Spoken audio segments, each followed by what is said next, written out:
Einfach Kinder, aber sie leben im Krieg. Ihr Vater hat sie aus der Schule genommen. Sie werfen Steine auf den Bus der Lehrerinnen und auf die Mädchen. Osama ist besonders wild.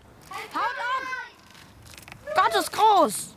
Osamas Vater ist Dschihadist.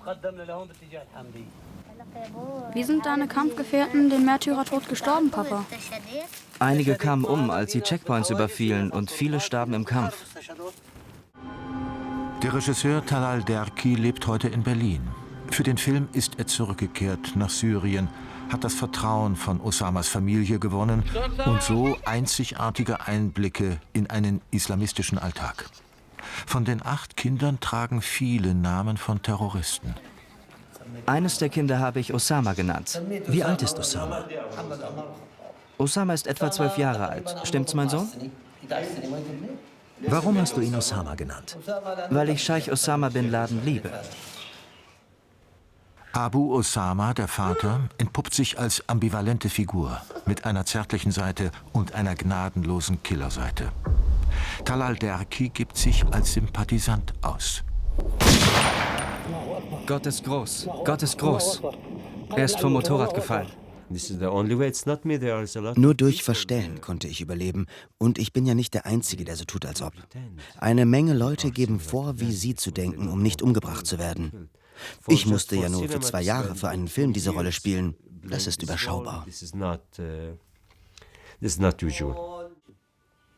Es ist eine Welt, in der die Väter Krieg führen und die Söhne Krieg spielen, ihre eigenen Bomben bauen. Eine Welt, in der Frauen gar nicht erst gefilmt werden dürfen. Als Osamas Vater ein Bein verliert, ist das der einzige Augenblick, in dem man die Präsenz von Frauen spürt, ihre Trauer hört. Hör auf zu heulen, Frau. Geh mir aus den Augen.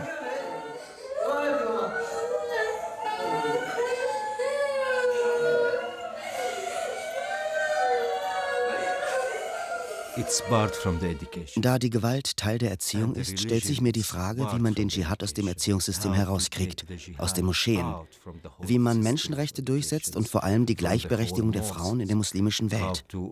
Dieser Film richtet sich gegen die männliche Macht, die all diese Kriege verursacht. This film is against the masculine power that lead us to all these wars.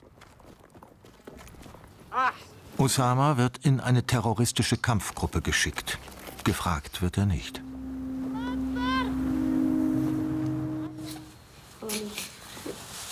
Die schimpfen immer mit uns. Immer schimpfen die mit uns. Sogar wenn wir gar nichts gemacht haben. Wir wollen nicht mehr hierbleiben. Aber natürlich hat Osama keine Wahl.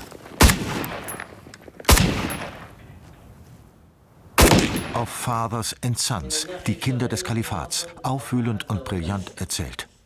Er ist ein sehr sensibler Junge, sehr emotional, allein wie er auf Musik reagiert. Wenn er woanders aufwachsen würde mit anderen Eltern, dann wäre er ein Künstler, da bin ich mir 100% sicher. Aber er ist jetzt in den Händen des Kalifats.